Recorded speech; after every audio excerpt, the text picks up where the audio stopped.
So I'm Wallace Sann. I'm the public sector CTO with ForeScout Technologies. Been with ForeScout for about 10 years. Prior to that was with the federal government. Spent some time there as a consultant, and then also was in the U.S. Marine Corps for a period of time.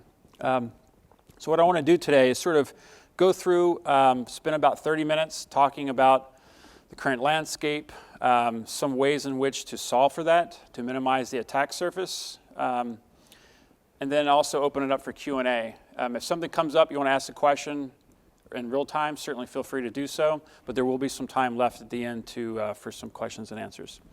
So the title is Reduce False Positives Through Actionable Intelligence. Those of you why I asked who's in IT can certainly appreciate false positives, right? From the notion of, I get so much noise, how can I make heads or tails of it? Especially in today's landscape where the adversary is exploiting that unknown or the things you don't know about, and certainly can create a lot of noise, maybe attacking something else and keep you busy trying to find the needle in the haystack. So I think from my vantage point, a lot of the customers we talk to are certainly struggling with this. They have so many tools, so much technology, so much information. I think we all can agree there's no shortage of technology. There's no shortage of information. It's how do you make heads or tails out of it in an actionable way to do something about it nowadays. So hopefully what I expect is that from this you'll get some ideas on how in which to solve for this, and that's what we'll do here this afternoon. So the first is the threat landscape. Everyone's familiar with IoT. It's the latest buzzword, so to speak, but it's also something that's here today. What this is showing you here is from 1990 up and through today, and all the way up to 2020, the analysts have predicted that there's going to be about 30 billion devices on our infrastructures. And you look at today, there's about 5 billion devices. So just in the next, 4 to 5 years, we're going to see an explosion of devices. And we're already seeing it today. A lot of our customers and prospects we talk to are certainly having an issue with the proliferation of BYOD, HVAC systems getting IP addresses, security cameras, those types of devices, what I'm referring to. Not so much the consumer side of IoT, Fitbits and those types of things. We're not seeing a lot of that, but certainly the enterprise IoT, HVAC, access badges, security cameras, et cetera.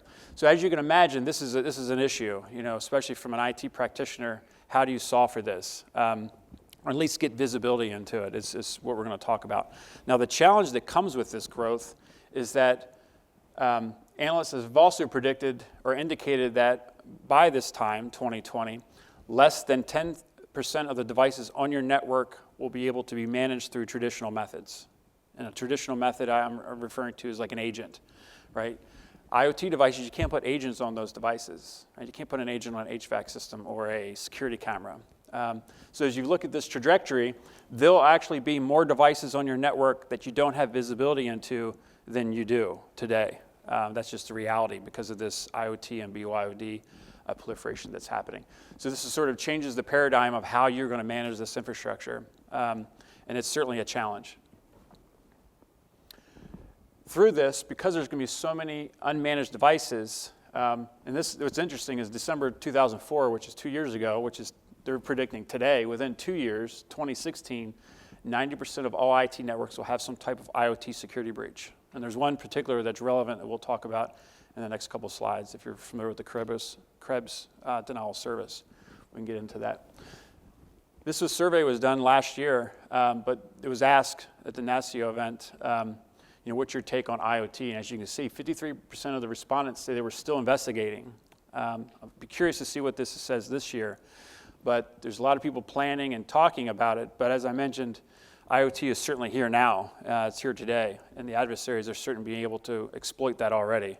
So we have to get better at finding a way to do this. How this is relevant to the topic if we can't get our arms around false positives today, because all the noise that IDSs provide, firewalls provide, the endpoint provides, et cetera, with this trajectory of IoT, it's just going to exacerbate, it's going to exponentially be much worse than it is today. So this just gives you it's a scary picture, especially if you're an IT person or IT practitioner. It's sort of, with IoT, some of this is consumer-based, personal devices, Fitbits, et cetera, but if you look across this silos of information, there's a lot of troublesome when you look at this. So how am I going to manage this medical device, or this, I presented at the MDOT, Maryland Department of Transportation event, all the smart highways, smart cities, things that have IP addresses. On the federal government side, I'll share with you, Customs and Border Patrol, they have little boats that they use, the little cutter boats that go out and patrol the border. Well, the engines now have IP addresses for preventive maintenance reasons. Cummins and all the various motor companies, the outboard motors, have IP addresses. So it's certainly an issue, and it's certainly something that, as you look at the landscape of how to have actionable intelligence, this is going to make it much more difficult to do so. By 2020 also, it says over 25% of the identified attacks in an enterprise will involve IoT, which is sort of coincides with the other research. But what's different is that only 10% of the IT budget will be focused on solving that problem. And that coincides with the NASCIO survey, right? There's people just starting to talk about IoT and how to solve for that. So, now time is of the essence to be able to try to get a plan in place to solve for these things. And this is the recent incident that happened. If everyone's familiar, if you're in security, you may have heard of this website, Krebs.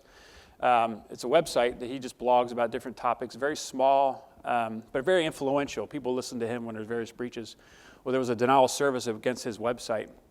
They said that it was the largest denial of service they've ever seen. Akamai is the provider, and they had to shut them off because it was consuming so much bandwidth, it was dropping other customers. But the key takeaway here is that they were able to go in and create botnets out of unmanaged and they had weak passwords on security cameras across the globe.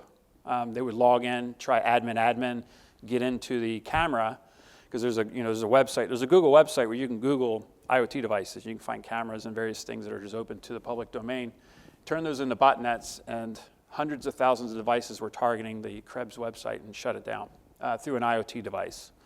So, again, this is your MVR network, which is your network video recording network, your security cameras, et cetera. So, again, this has happened just this past week, so it's very relevant and timely. So, some of the other things that are certainly, I think we all can agree that attacks are much more sophisticated. This here is just painting a picture of showing you that 80% of the global 2000 has already been hit with some type of breach. And some of these I'm sure you've heard of, OPM from the federal government, Home Depot, Sony, Target, et cetera. What's common about all these is that those that were in positions of CIO and CISOs no longer work there, right? Cyber is certainly a boardroom conversation nowadays, right? It's not just, risk or something that's been just painful. Now it's the CIO and CISOs are really starting to pay attention. So. The second is that attacks are definitely targeting devices corporations can't see. If you look at any of those, Sony and Target specifically, through the HVAC system, the partner was able to get in. These are the devices that you don't know about. This is, as I mentioned, going forward, most of the devices on your network won't be managed using traditional methods. These are the devices I'm referring to, your smart TVs, right? Your smart TV should never be talking to, out to other than the manufacturer, but you wouldn't even want that, right? You want to turn those types of things off. So this is certainly an area you can't put an agent, you can't drop a big fix agent or a Tanium agent or a SCCM agent on that device to know about it. You just have to have another way to do so. We'll get into how to solve for that. The third is the attack surface is certainly growing exponentially, and we've already proven that by the various analysts I've shared with you. And these are all happening today. It's just a matter of time and how it impacts your environment. Now, I'm assuming a lot of you have IoT devices on your networks today. So the attack surface is growing, the inundation of devices, also the complexity of those attacks. So if you couple all that together, it's a pretty interesting way of going about something.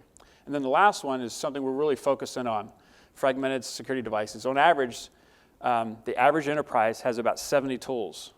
I'm sure in some of your environments you have less, some may have more, but there's a lot of devices. As I mentioned early on, there's no shortage of technology. There's certainly no shortage of information. But if you look at all these, CASB, firewalls, deception technology, ATD technology, this creates a fragmented approach when you look at it, right? If you think about this, you think, what are all these technologies telling me? The next-gen firewalls are giving me some bit of information, DLP, my EDR, my endpoint detection and response, network access control, antivirus, et cetera. This is all sources of information that your SOC or NOC are being inundated with. And we'll get into some more about this. You'll see this slide again. But as it said early on here, I'll show you. I'll go back just one second because it happens fast. At the top here, 4 out of 5 of these alerts are actually false positives. This is actually a study that was done by an analyst group, and that's what we're here to really drill into and how to solve for that. So I think we all can agree that security really starts with visibility, right? What is on my network? Because you can't protect what you can't see. This applies to the warfighter in a federal capacity and the DoD capacity, right? If you don't know where your troops are downrange, you need that visibility, that situational awareness in order to protect and maneuver properly. Now, a lot of vendors will claim visibility. They'll say, I have visibility, I can detect a device. Knowing that a device is on the network is just part of the solution. You need to be able to detect, classify, is that a MRI machine or an HVAC system or a Windows machine or a printer? It's good for various reasons. One is you have an inventory, but two, from a security scope, you want to be able to protect your environment as it relates to those devices. So having those 3 pieces, classify, assess, and discover, is certainly important as it relates to solving for the false positives. You need to know what that device is and have some context. This slide here gives you a little bit more of a visual of what I'm referring to. The way to solve for this, to have comprehensive visibility, is you need to do it clientlessly. There's technologies that exist today that give you that classify, assess, and discover using clientless methods and doing it continuously, not just at a time-based event, to always know continuous monitoring. And what that looks like is today here in the blue, you have these devices, network applications, users, et cetera. This is the environment that you're familiar with. They're predictable. You can go into Active Directory. It'll tell you how many devices you have. You can look at your switch. It'll tell you another picture of how many devices on your network. But this is the trusted, we'll call this maybe 70% of your environment today. But the reality is that the ways that you're managing the devices today are probably with some type of agent-based technology, right? That's how you know about the device. We're talking DLP, patch management, whitelisting, those types of agents will be on that device to tell you about the device. But the problem is agents do break, right? It's just the reality of the software. Client-server communication certainly breaks down. And what that creates is a blind spot. It gives you a gap in visibility. So now you truly are only seeing these devices of those 70% that you think that you know about. Agents don't know where they're not deployed, right? It's not capable of knowing where it's not at. Then the other bad part of the issue is that you have unmanaged devices you can't put an agent on, printers, the IoT world, the BYOD world. You can see down here at the bottom, IoT, smart TVs, HVAC systems, et cetera. This isn't really to scale. If you recall, the 10% of your environment will be able to be managed using some type of traditional method. This will actually be the majority of devices on your network by 2020, so to speak. So what happens is you don't have visibility into what's on the right, and you do have visibility what's on the left. Again, going back to the IDC report, this will be 10% of your environment. So as you can imagine, this is a large attack surface.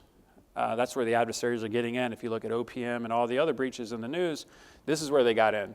They didn't get in through the known, trusted, predictable, managed environment. They exploited some type of loophole through the unmanaged world. So the goal here is to have agent-less technologies in a continuous fashion to provide visibility across the managed and the unmanaged world that we live in. So then you get into the actionable intelligence. So this is the area. It's like, okay, so I have 30 billion devices across the enterprise. The attacker's much smarter, faster, well-funded. I have more devices on my network that I can't see or I can't manage. So it paints it's a problem, right? If we can't get a hold of the false positives today, how do we expect to do that in the way forward with IoT and the other things? So I'll refer back to this slide here, the fragmented security tools. So what this also presents and why this is even true, aside from all the different hosts and devices you have on the network, the reason that this is so much true is because of, if you look at defense in depth, right? Defense in depth has sort of created this model. I have a firewall, I have a SIM platform, I have my endpoint technologies, I have switches, I have MDMs, right? So that we've created this. This helps you be compliant, so to speak, right? You have to have, for PCI and HIPAA, you have to have certain tools and controls in place. What the challenge with this, though, is that these technologies are certainly siloed from each other, meaning they don't really share information. Your firewalls will send logs or send events to your SIM platform, but it's just a one-way type of conversation. There's no context about that. Same thing is true with mobile device management, or MDM, or BYOD. How do I allow that in a secure fashion? And this is the devices we're referring to from IoT perspective. So what's being compensated, or what we're doing to compensate for the lack of automation in this silos is people. We have to have a person that manages the firewall. We have to have a person that manages my endpoint protection technology. I was just out at NASCIO last week, or a week and a half, talking to the various states. One state said 40% of my workforce is going to retire this year. So anyone I talk to doesn't have too many people, right? I don't know of anywhere that says, geez, I have too many people, I don't know what to do with them. This here is really not to scale as far as, that's probably 2 people or 3 people managing all those platforms, right? You have a network guy that might has to know networking and security. People take vacations. People are error prone. We're slow, we're not as fast, right? So there's expecting people to be able to fill this gap in automation is certainly overwhelming to the SecOps teams. They can't spend enough time in order to hunt down and find all this actionable information. It's certainly problematic. So what this happens is this gives you a fragmented security posture. And what I mean by that is when there is a breach, what happens? The firewall guy grabs the logs, generates a report. He has a meeting with the other stakeholders that's impacted by this. And you have a very fragmented, not only assessment of what's going on, but also response. You don't have a clear picture of what's really going on. At the bottom, it talks about a report, if everyone's familiar with the dwell time. The dwell time is the time in which the adversary gets in your environment and you detect them. That time that they're in your environment is called the dwell time. They're in your network. On average, this study here is about the response of that, but there's a report that says, I think it's by M-Trends and FireEye and some of the others, but the report says the average dwell time is 200 days. So it takes about 200 days for you to detect that the adversary is in your environment. If you, in the case of OPM and others, it was more than a year. So if it takes us a year to detect that they're in your infrastructure, this report says once they know you're in your environment, it takes 31 days just to respond. So 31 days to get the firewall guy and the endpoint guy to get together, figure out what's going on, and then create a response. So if you add all that up, it's almost a year. Almost to a year to be able to just respond. And this is the current state. And today, as you can imagine, with IoT and the ingestion of so much information, sensors and bridges and meters, and not even including SCADA and ICS. I mean, that's a whole nother OT side of the world. But this is the current state. So how to actually solve for this? There are technologies and platforms in place that actually integrates bidirectionally with these various swim lanes of technology. So you'll have a use case could be, your ATD vendor, pick one, FireEye, Palo Alto, Damballa, and Vincio, those folks. They grab an IOC. Today what happens is they grab the IOC and alert someone. There's a device in your network that's phoning out to a command and control station. And then it's up to that firewall person or that, whoever that or administrator is to do something about it. So it's really an alerting and forming position. Some of those can go in line, but most of them aren't deployed in that fashion. But the idea is that that's what happens today. With having ways to bidirectionally integrate with a platform can sort of orchestrate the ability to share that information from the IOC with other tools within your infrastructure, maybe with Splunk and your SIM platforms. So sharing context is the way to solve for the objective of even this session, right? How to reduce false positives. You have to have some context. The context will find that not only the needle in the haystack, but the piece in which that you're trying to do to respond. That's why a lot of technologies are really just alerting and informing, because there's no context. There's no high fidelity to know that that truly is wrong and I need to act now. But as you've seen with a lot of the breaches, the only way to truly combat the breach is to respond at wire speed. We need to have a self-defending type of environment that says, this is happening. We correlate that with other intelligence, actionable intelligence, and create a response. So that's why we call it automating a workflow. Workflow could be as simple as open up a trouble ticket to instituting a firewall rule bidirectionally. And there's tools that actually can do this. You can take in an IOC, hunt laterally for it, and then notify the firewall, which the firewall and the ATD vendors don't work together, and create an action automatically. And that's the way to get around the false positives, and certainly respond at wire speed so that the adversary is not in your network for 200 some days and 31 days to respond. It happens instantaneously.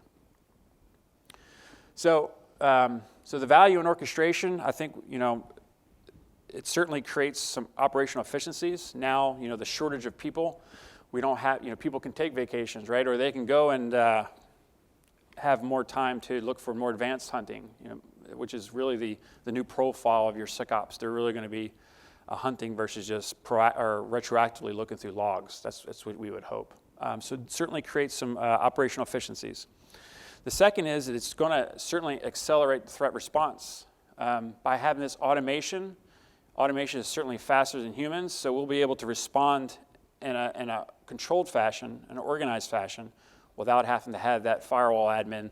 We call it the swivel chair decision, right, where everyone gets in the room and they decide what to respond or how to respond. The threat response will certainly be accelerated.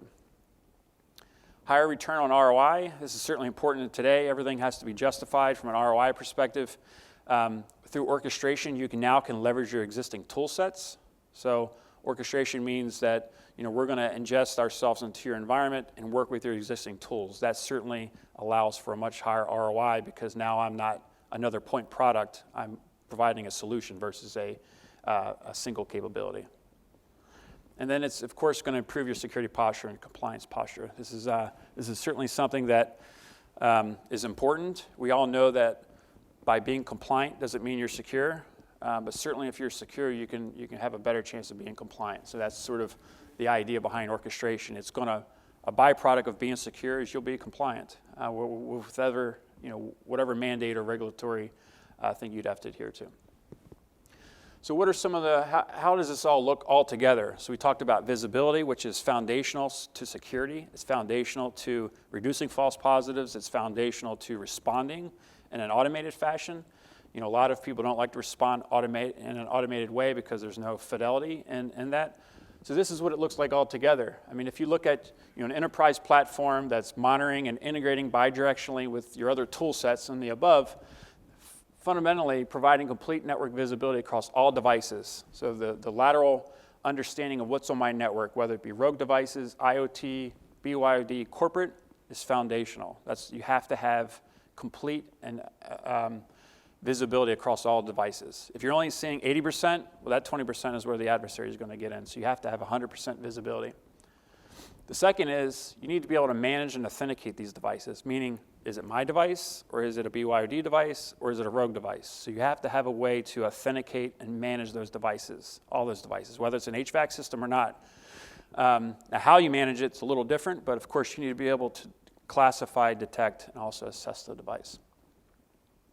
And then you need to be able to broker if there is something wrong, if it's missing a patch or it wasn't on the network when you scanned last Thursday with Tenable or Wallace or whomever. If you find that situation, you need to be able to broker the remediation of that device. You need to be able to bring it into compliance. Because if we don't do that, we're just like any other check engine light, right? We're just telling you something's wrong, but we're not doing anything about it. We need to evolve into a way to be able to remediate that device if something does fail. guest network is sort of the norm nowadays. We certainly have a lot of devices on our network that aren't ours. That's just the nature of open, especially in your environment. I'm sure you have a lot of environments where people just get access, and you have to, you default to being more open than secure. So being able to automate guest access, present a guest portal, be able to allow them to get access in a secure fashion, or if it's BYOD, being able to do that is part of the 7 use cases here that allows for this ecosystem to live, right? This actionable intelligence. You need to be able to handle these guests because it's here. There's a lot of transient sites, et cetera. Continuously monitoring for rogue devices, right? This is the real kicker as it relates to a lot of the breaches, lateral movement past the hash, some of these real technical techniques to get in. They're getting in through the rogue devices that you can't see. Again, going back to the visibility position is that you need the ways in which to see these devices, because rogue devices aren't going to have your agent, they aren't going to have the control that you're using today. And then blocking those devices, I should say. You should have a way not only to detect that they're there, but also block these devices. And this is really changes the way we've done things in the past. Again, we've just been alerting and informing. We need ways in which to be able to block those devices. And then last, tie it all together. And you'll see at the top, being able to integrate bidirectionally is going to help with the response, the incident response. Some say, we need to build our security posture around assuming we've been breached, right? It's an extreme way of thinking about it, but that's what we have to do. So instead of investing so much technology in prevention, because we all know 100% prevention is not possible, we'll revert back to ways to just detect things faster, close that dwell time from 200 days down to, minutes, and then also responding instead of 31 days, responding in minutes. That paradigm is not only just a technology challenge, but it's also a cultural challenge, right? We have, I'm sure you all are well aware of it more than I am, but the politics and the infrastructures and to do all that, it's very complicated to say I can take down something or remove something at the speed of the wire is certainly problematic, but the technology does exist to do that. It's more just people and process.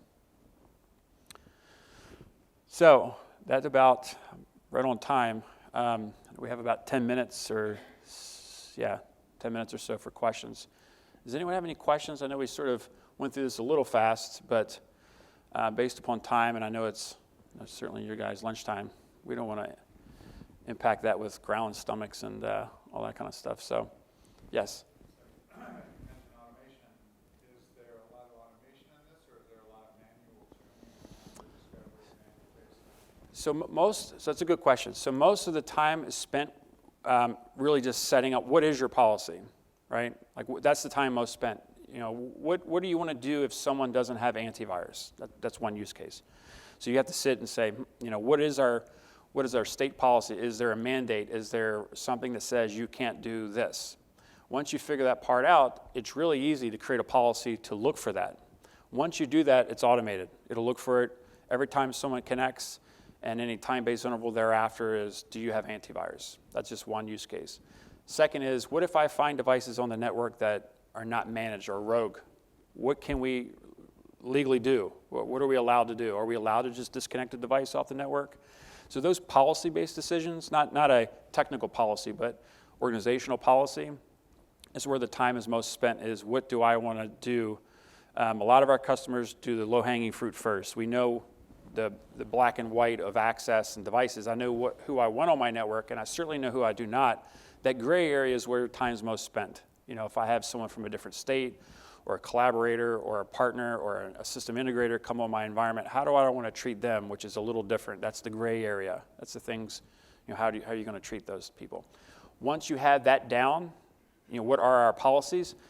The technology will exist to automate that. So that's where the automation comes in, is that once I have a policy, until you need to change that policy, will always be running, constantly be running, reporting, or taking action. So it actually reduces man hours. We have studies we've done with some of our federal customers, Army Medical Command and the Marine Corps and some others, where we've actually reduced the time it takes to onboard a device from getting its patches and its OS, its applications, and getting onto the network. We've reduced that man hours. And that's sort of a system configuration, life cycle benefit, but that's how this orchestration ecosystem can allow for that. There's hardware asset management and things like that that'll allow you to be able to get this visibility and automate a lot of things. Any other questions? I thought I saw someone's hand raised. So what I'll leave you with is that, if you look at the Krebs security breach or the denial of service, and you look at some of the others, start thinking about how, with IoT, there was a study, I forget who did it, but they basically said that the number 2 issue of why IoT is not getting a lot of attention from a security perspective is that they don't think they have any on their network. Like, it's not an issue. Acai was actually higher than budget. Like, I don't have money for it. They thought, well, I don't have an issue. There's nothing on my network. So I would certainly, when you go back to your organization, start thinking about that, or if you're not the person to own that, certainly start thinking about, what is on my network and how can I find ways in which to even really just know. I think that's fundamental. Before you even get into this full 7-step suite of, responding and doing things in an automated fashion, I think fundamentally knowing what is on the network is going to be the first step. And I think that will create budget. You'll get budget. If you can present to the CISO of your organization that, hey, there's a real issue here. We have 5,000 unmanaged devices on our network. People start paying attention because they're risk-based issues that the CISO or CIO is concerned with, and that'll certainly it'll shine the light bulb within your environment. So no other questions? I think that's it. So thank you very much. Again, you can stop by our booth to get some information, and I'm assuming they're going to upload this presentation to some place where you can look at it later. So thank you again.